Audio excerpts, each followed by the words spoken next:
All right, this is lesson 14, the workbook, and it's on sexuality. So I just want to give a little bit of a caution. There's a wide range of ages in here, and I want to have a frank discussion about these things, but I want to keep it on a somewhat high level. There's no need to dig into details of various deviant behaviors. We can mention things without getting graphic about stuff. And so let's take care in our comments and our questions. And these videos that we're doing are being posted online for public consumption. So just keep that in mind. Philippians chapter 4, verse 8, what I want to begin with is the fact that the Bible commands purity. In Philippians 4, verse 8, let me get somebody to read that. Please, Ron.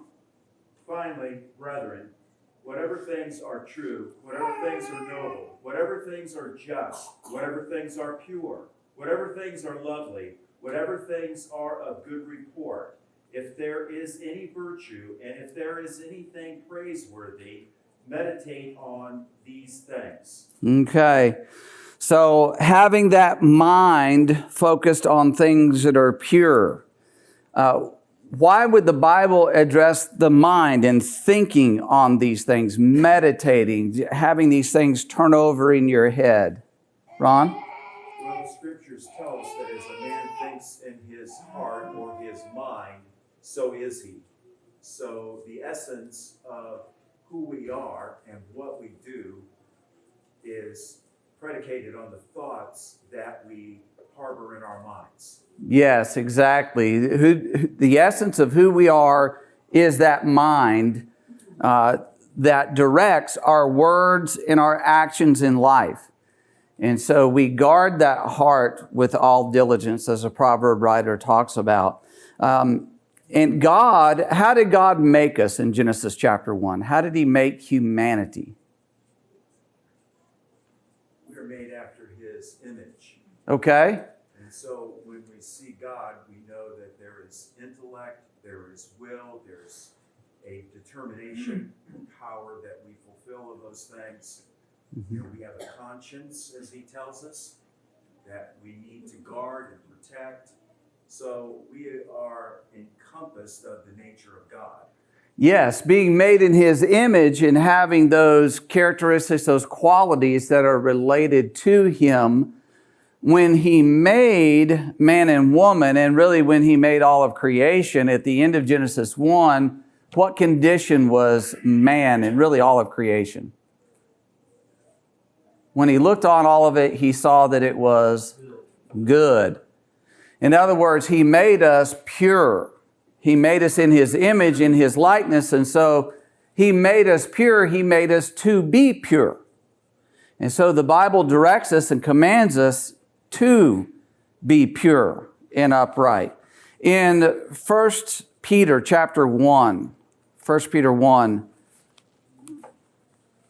and really beginning there in verse 13, he talks about we need to gird up the loins of our mind, be sober, rest our hope fully on the grace that's to be brought to us at the revelation of Jesus Christ. As obedient children, verse 14, not conforming yourselves to the former lust as in your ignorance, but as He who called you is holy, you also be holy in all your conduct, for it is written, be holy for I am holy. So we can be holy. We don't want to buy into this idea of the world around us sometimes like we just can't help it. It's just the way we are. It's just how men are. It's just how women are. It's just how they are. No, God gives us how we are to live, how we are to be, and we are to be like Him. We are to be like His Son, and so we can be holy. So we need to reject the message that the world around us gives us, that secular humanist perspective of we're nothing more than an animal and we just follow our instincts and we can't help ourselves just like the animals. They just do what animals do. We're not like that. Question number 4 in the workbook asks this: what is the atheistic and modern American view of acceptable sexual behavior?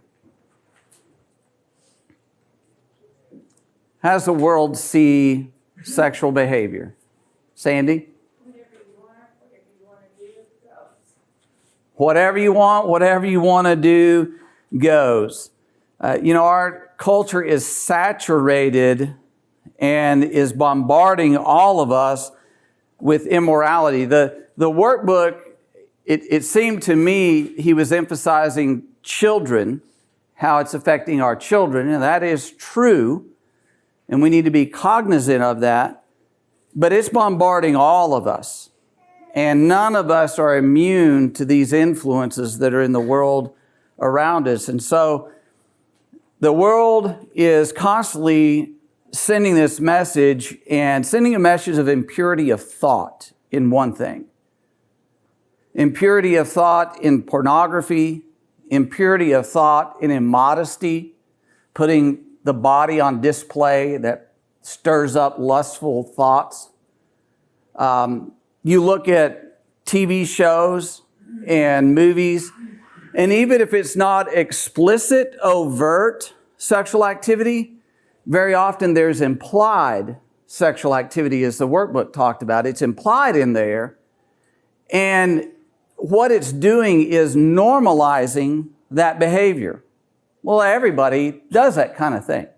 It may be a sitcom, and they may never show a bedroom scene, but you see two people go into a bedroom, and you see them come out of a bedroom, and they're disheveled, and you get the message what's happened, and everybody just acts like, well, that's normal. That's the way people behave. And I understand it is, but they are basically saying it's acceptable behavior. There's not just impurity of thought, but there's also impurity in practice. And how is that?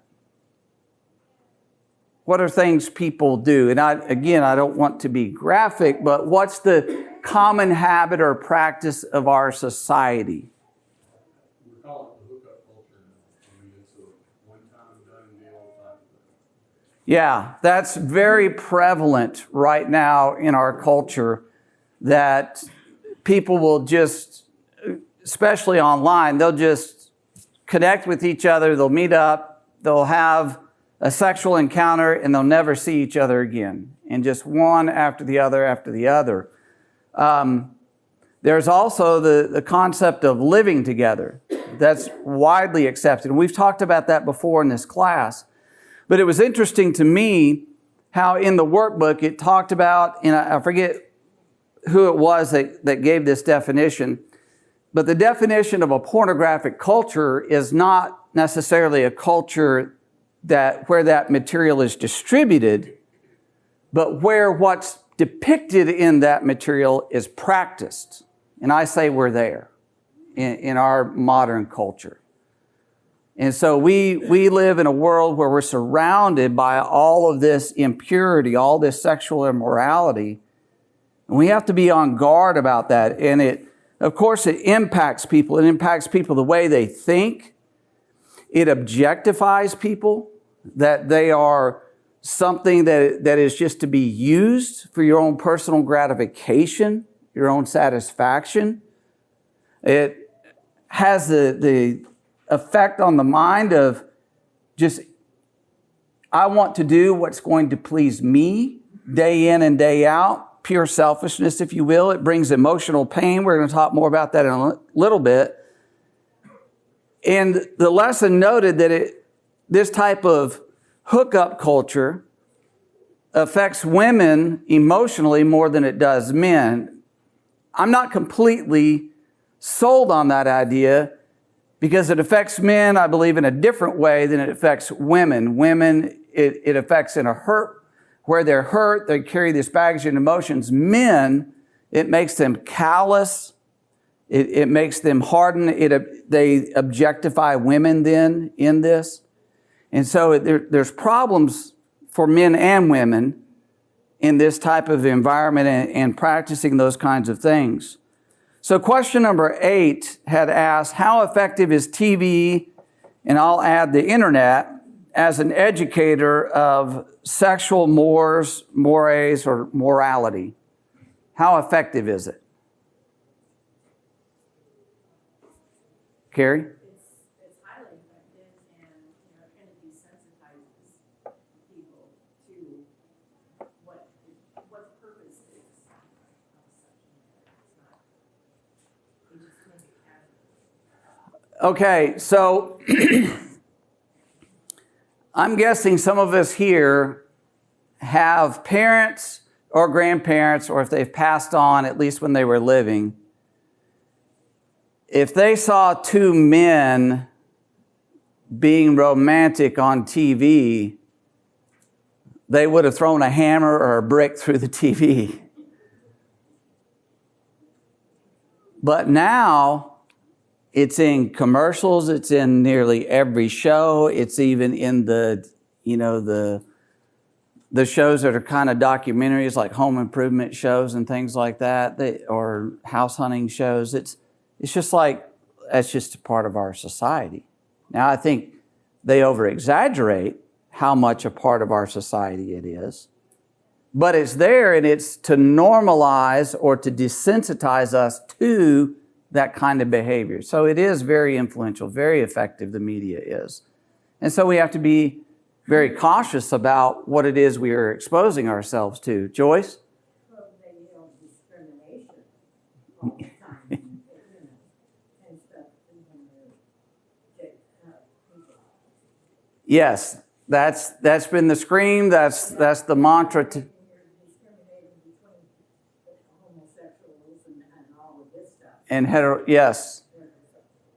yes, and to be quite frank, there should be a level of discrimination. All people are human beings, but yes, yes, right. So there is behavior that is acceptable and godly, and behavior that's unacceptable and ungodly. And we need to adhere to that ourselves, and we need to influence others in the world around us to accept that. Now, it's bad. As the lesson laid out, this problem is very bad, and it's only getting worse. Everything from the filth that is online and available to people there, to the behavior that we see in the culture around us, even going down into very young ages, and in older folks as well. So it's terribly bad. And I don't want to take away from how bad it is, but I want us to understand we're not the first generation to deal with these things, to have to confront this type of thing. So where can you think of in the Bible that's the first place where it really jumps out that there is sexual deviancy taking place? Sodom, right? Genesis chapter 19, where it's destroyed. But do you remember where it's first mentioned?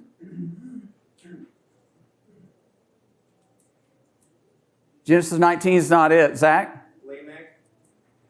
No, I'm saying Sodom. Where's Sodom? Yes, Lamech had two wives, so he departed from God's plan for marriage, and one man and one woman. But where's Sodom first mentioned? Genesis 19? No, sir. Is it in Genesis 12? After the Close. promises were given? Mike, you looked it up. What is it? Genesis 10:19. Okay, there's Genesis 10:19, and then where does it first mention that it is a wicked city? Do you remember? Huh? Close. Genesis chapter 13, okay? When Abraham and Lot split, remember Lot went down toward Sodom, and it specifically mentions in Genesis 13:13 that it was a wicked and exceedingly wicked city. So in other words, it had taken time to develop to get to that point. So it had been going on for a long time, perhaps decades. It had just gotten worse and worse and worse. And then it's Genesis 19 where we see kind of the time when God loses his patience with it, is no longer forbearing, and destroys it because of the homosexuality that was there.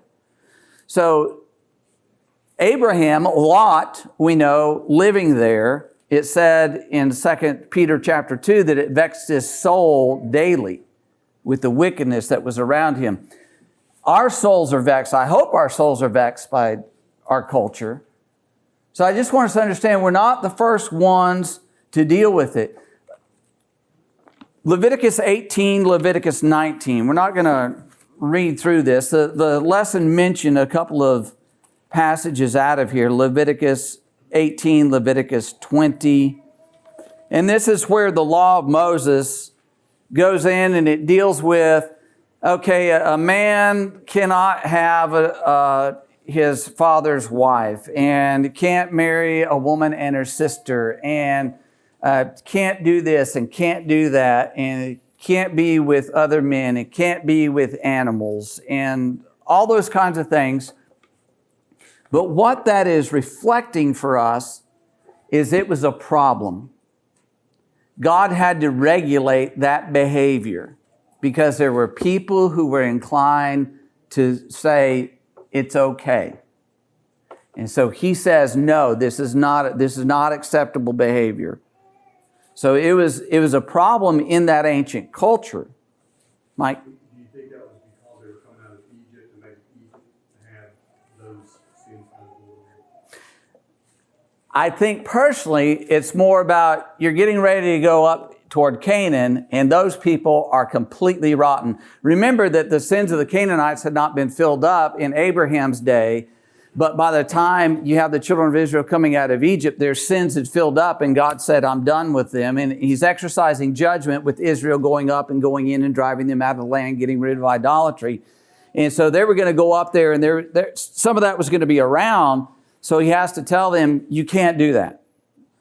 Very clear, very explicit. And it's not that God hadn't said those things were wrong. It's just codified in the law of Moses there.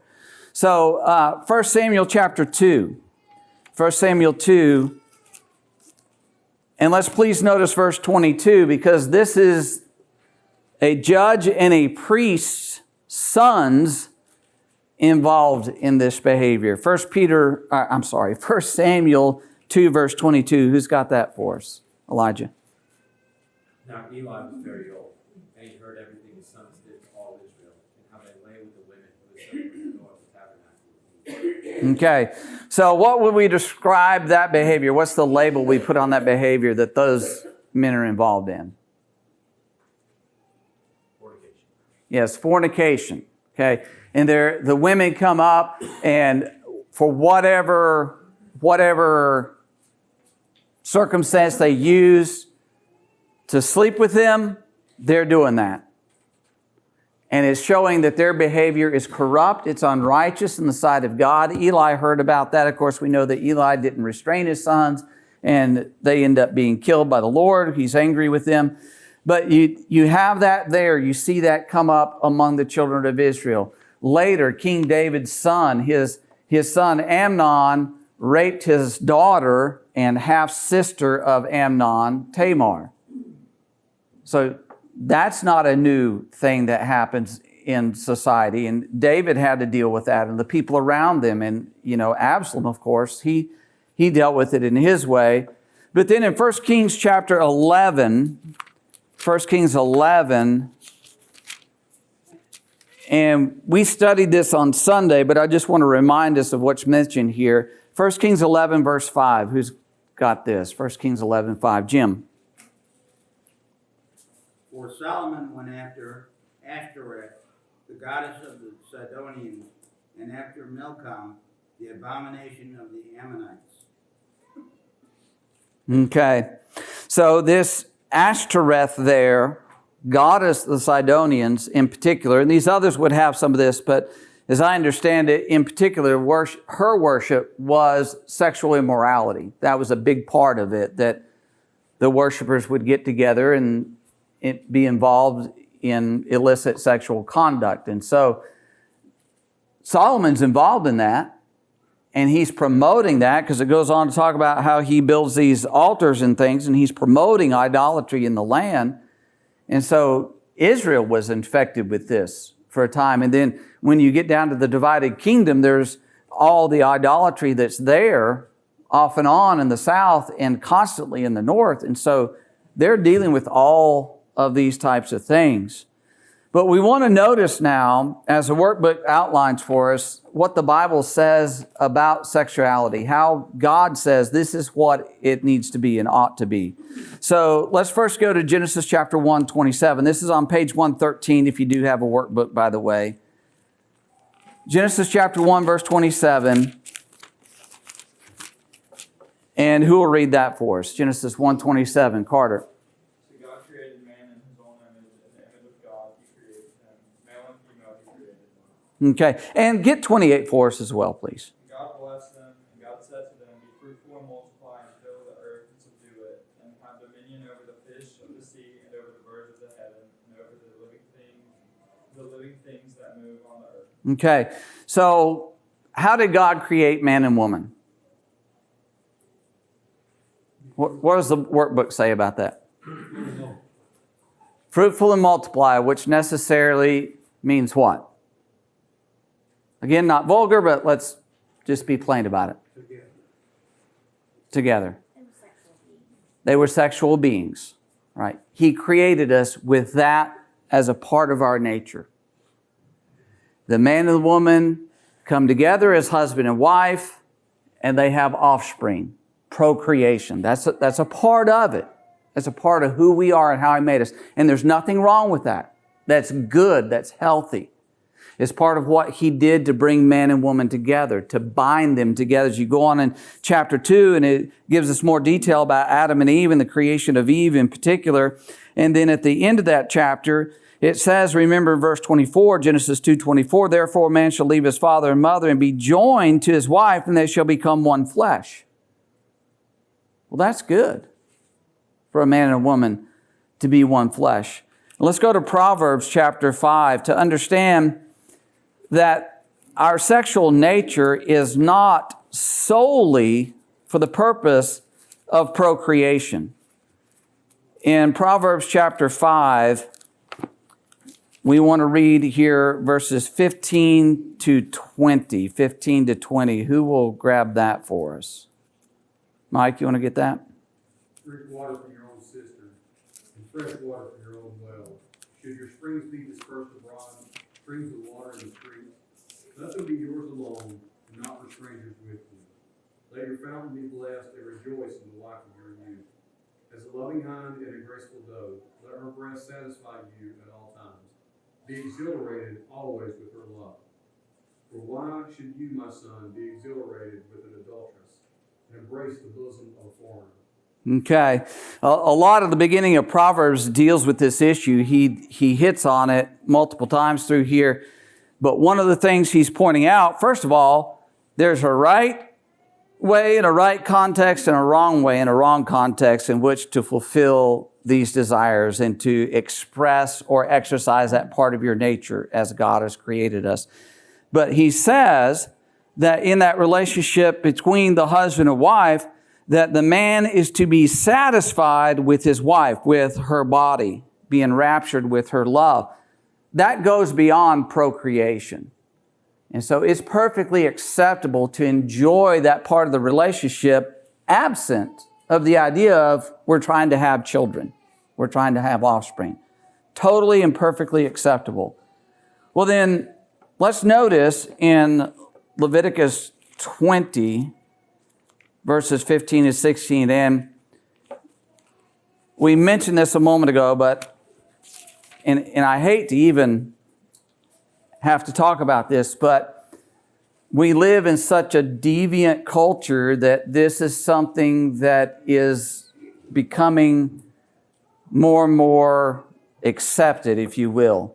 Every so often news stories pop up about this kind of thing, about a man marrying his dog and things like that, which, for us who have a biblical worldview, we just think you can't be serious.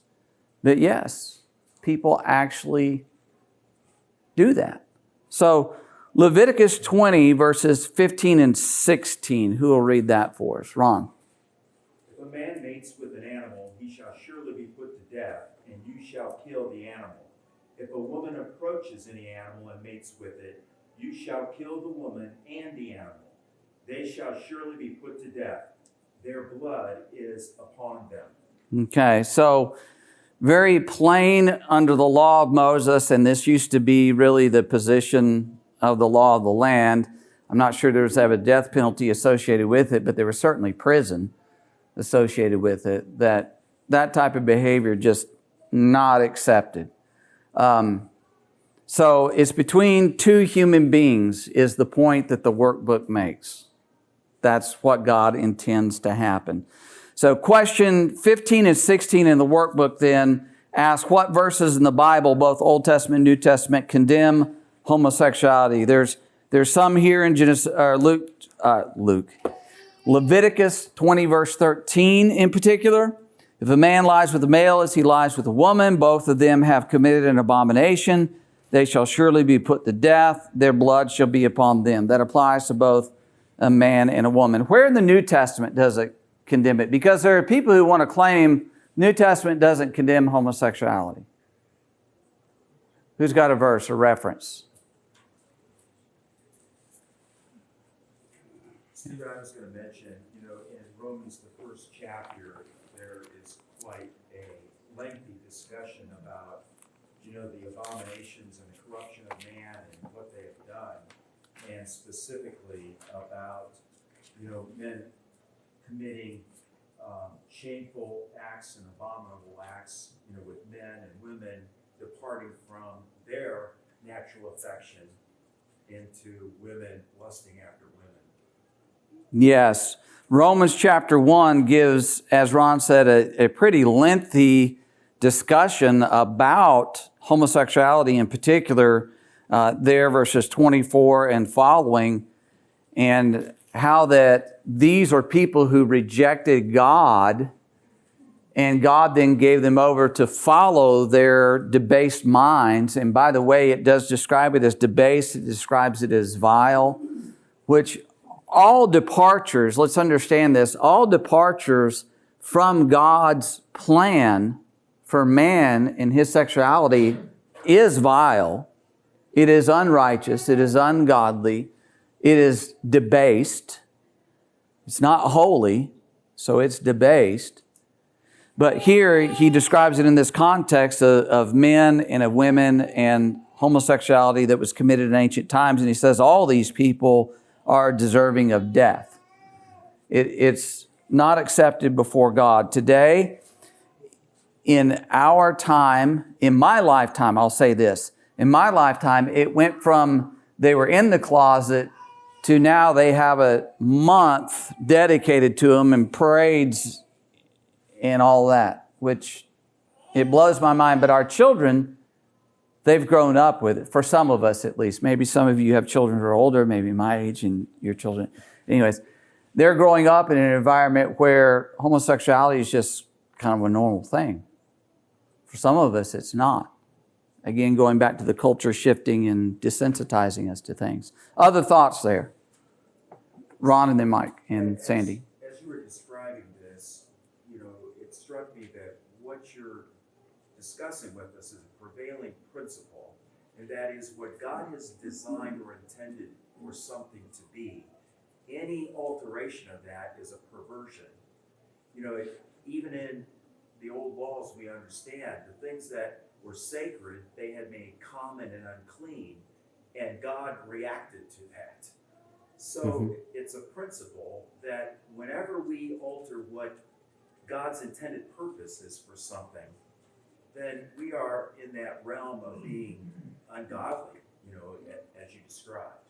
Exactly. It's in rebellion to Him whenever we depart from Him in His plan. Mike and then Sandy.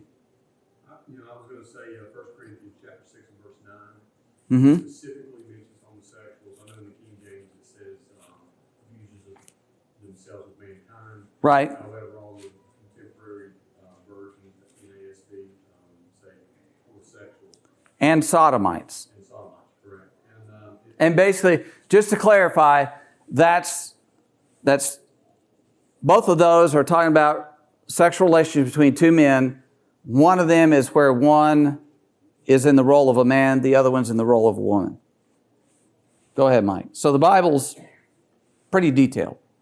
Yeah, or do you not know that the unrighteous will not inherit the kingdom of God? Do not be deceived, neither fornicators, nor idolaters, nor adulterers, nor effeminate, nor homosexuals, nor thieves, nor covetous, nor drunkards, nor revilers, nor swindlers will inherit the kingdom of God. And he goes on to say, such were some. So people can change. Correct. We're not born like this. It's not genetic. It's behavioral. Mike's statement is also reflected in Revelation 21:8. Yes. Yes, it is. Sandy? And that, they'll burn with fire and brimstone. Yes, Revelation 21:8, giving a list of folks there who are going to lose their souls in the lake of fire. Exactly right. Includes that. Sandy? On this topic, one thing that is really offensive to me is that the letter people, LGBT, whatever, and they've hijacked God's promise, the rainbow, to represent themselves. And that, I don't know. It's blasphemy for them to do that. Yes, I agree. All right, so Hebrews 13:4. Let's look at Hebrews 13, verse 4. Who will read this for us? Hebrews 13:4. Go ahead, Micah. Marriage is honorable among all, and the bed undefiled, but fornicators and adulterers God forbid. Okay, so where's the sexual relationship to be practiced and enjoyed? In marriage, in a lawful marriage bond is where it's to be. So the workbook went through all these things. God created us as sexual beings, pleasure. It's for pleasure and procreations between two humans. It's within the bond of marriage. And outside the bond of marriage, what is it? As the writer here says. Abomination before the Lord. Okay, it's an abomination before God. Exactly right. Ron? Also in 1 Timothy chapter 1, verses 8 through 11, it's inclusive in that. And it's interesting, Stephen, because in verse 9, he talks about profane, murderers of fathers, murderers of mothers, manslayers, and then he talks about fornicators and sodomites right in that same context. So how does God look at this? Right. Exactly right. So here's another thing we have to keep clear, because when we address homosexuality or other things that we're seeing pop up in our culture, yes, there is a sense in which the Bible even talks about it's an abomination, a city's destroyed for that. Jude talks about how in Sodom they went after strange flesh. But the reality is that homosexuality is no different than fornication, is no different than a murderer. Those are all equally condemned before God. But they'll try to accuse us, well, we're picking on this one group. Well, no, we're saying equally all of them are sinful. Now, I know there are religions that have compromised on that. I understand that. And there are a lot of churches that have accepted people living together or in their second and third marriage, and they're living in adultery, and they've accepted that. I understand that. But when we talk about these things, they're equally wrong. We stand against them equally. They're all unrighteous before God. Now, I would like you to turn to 1 Corinthians chapter 6. 1 Corinthians chapter 6. 1 Corinthians 6, and I'm just going to ask you to bear with me because I'm going to run through this quick because I want to get to my next point before we have to wrap up this class. So 1 Corinthians 6, begin with me in verse 12. All things are lawful for me, but all things are not helpful. All things are lawful for me, but I will not be brought under the power of any. Foods for the stomach and stomach for foods, but God will destroy both it and them. Now the body is not for sexual immorality, but for the Lord, and the Lord for the body. So let's pause right there. Paul's introducing this subject of sexual immorality here. And evidently there is an argument that's being made among those at Corinth that, hey, food was made for the stomach, and the stomach was made for food. And so those two things go together. Well, the body was made for sex, and sex was made for the body. Do you see that argument? So why can't we just engage in it? What's the problem? Well, he says the body was not for sexual immorality, but it's for the Lord, to serve Him, to do His will. It's not what we want. It's not any passion, any desire we fulfill. Yes, we get hungry, and so we eat, and our body was made to do that. We have that drive to eat. Well, we have a sex drive, but he's saying there are limits on that. You can't just fulfill that however you want, whenever you want. And so he goes on in verse 14, God both raised up the Lord and will also raise us up by His power. Do you not know that your bodies are members of Christ? Shall I then take members of Christ and make them members of a harlot? Certainly not. So the child of God is a member of Christ, has a relationship with Christ, is connected to Christ, is joined with Christ. Well, that body being dedicated to Him, you can't go defile it with a harlot. So then he goes on to point out, do you not know that he who is joined to a harlot is one body with her? For the two, he says, shall become one flesh. But he who is joined to the Lord is one spirit with Him. Flee sexual immorality. Every sin that a man does is outside the body, but he who commits sexual immorality sins against his own body. Now this ties us back to the idea in Genesis chapter 1, or Genesis chapter 2, where it says the husband shall be joined to his wife, glued to her, cleaved to her, and the two become one flesh. There's something about the sexual relationship, and I can't explain it fully, but here he affirms it. He says it's different. There's another level or component beyond just the physical action that's involved in that activity. And when you do that, you not only sin against your own, you commit sexual immorality, you sin against your own body. These other sins are of a different nature. This sin is a unique type of sin because it's meant to join two people together. It's meant to bind them together as husband and wife. And when it goes outside of that, there's something else going on that's not right. And so there's a different nature of that. Yes, our bodies are capable of having sexual relations pretty much, as we've talked about, in many different ways, but there's one way that's lawful. Our bodies are capable of murder, but we're not supposed to do that. Our bodies are capable of stealing things, but that's unlawful. So we need to use them in a way that honors and glorifies God and adheres to His covenant. All right, something I want to get to here in the time we have remaining is the Bible condemns behavior that leads to sexual immorality. There's behavior that falls short of fornication and adultery, homosexuality. It falls short of that. The Bible says is sinful. Can somebody give me an example of what's in that category? Maybe where the Lord mentions it, Sermon on the Mount, or where else it's mentioned in the New Testament. It says these things are sinful and you are not to engage in them. Matthew 6:27-ish about lust. 5:27. Yes, 5:27 and 28. So let's take a look at that. Again, we hit this on the lesson on Sunday, the sermon on Sunday, but just to remind ourselves, Matthew 5:27 and 28. Who will read that for us?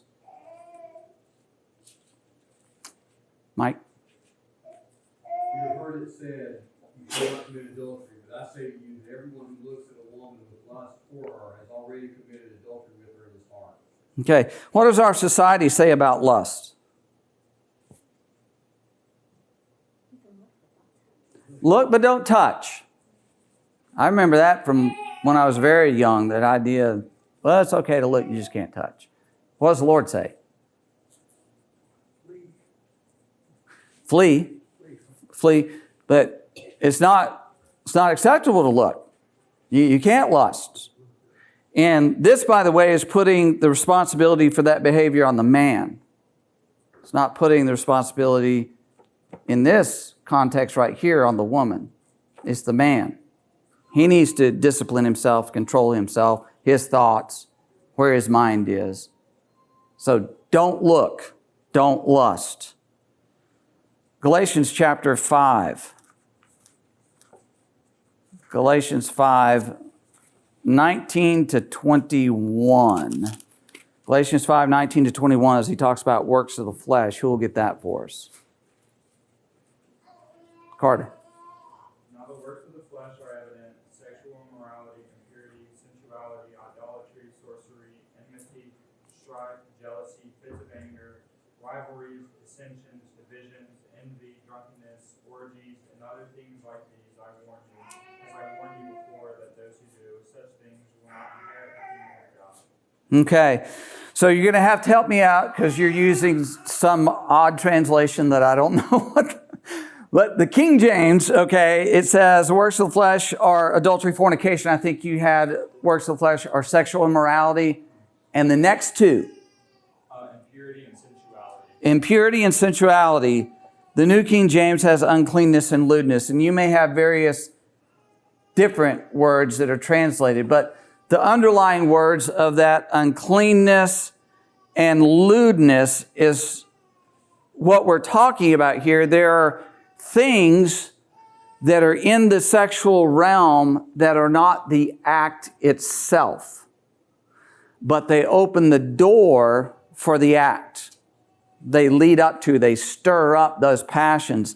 And that uncleanness and lewdness, if you go look up the definitions, it includes things like sexual talk. It would include things like the way that somebody is dressed and putting their body on display and trying to provoke lust in others. It would include pornography and looking and lusting in that lewdness. It includes behaviors where, two young people are wrapped in each other's arms and their bodies are pressed against each other, moving to the music. That type of thing, where it excites the sexual passions. That's uncleanness and lewdness. So the Bible says those things, you got to stay away from those. Just like you have to stay away from hatred, bitterness that can lead to violence, can lead to murder. You stay away from uncleanness and lewdness that takes you down that road, opens the door for adultery and fornication.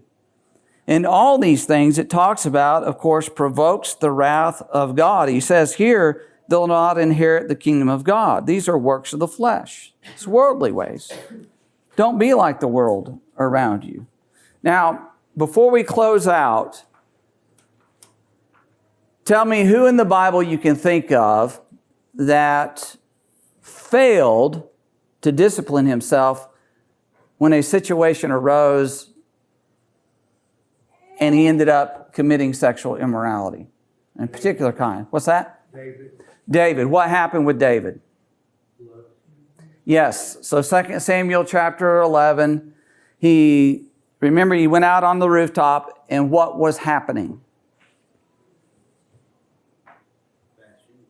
Bathsheba was out there bathing. He saw this, the Bible describes a beautiful woman. So he saw a woman who was not clothed out there bathing. He lusted. He called for her. He committed adultery and ended up murdering her husband, of course. Who's at the other end of the spectrum and in a much different situation that didn't go down that path? Joseph. What was Joseph's circumstance? Well, his master's wife lusted after him. His master's wife was lusting after him and doing what? Well, she tried to entice him into coming into her bed. In fact, she pulled his coat off of him, trying to physically bring him into her bed. And so Joseph is being pursued by a woman. It talks about day after day after day, is caught alone in a home with her, and she tries to force the situation. Now, this is a young man that's probably in his 20s, his early 20s at the time, which that is the time of passions for many young men who don't discipline themselves. But what did Joseph do? Okay, the first thing he did is he told her straight out, I'm not going to do this. My master respects me. I'm in a position of honor, and I can't do this wickedness against God. And then when he was caught, he ran and got away. And so we can't excuse ourselves because of circumstances. It was just too powerful of a temptation. We have to look at, that's what God expects me to do, and that's what I'm going to do. So let's not accept the ways of the world around us. Thank you all for the study. Lord willing, in 3 weeks, we'll go on to lesson 15.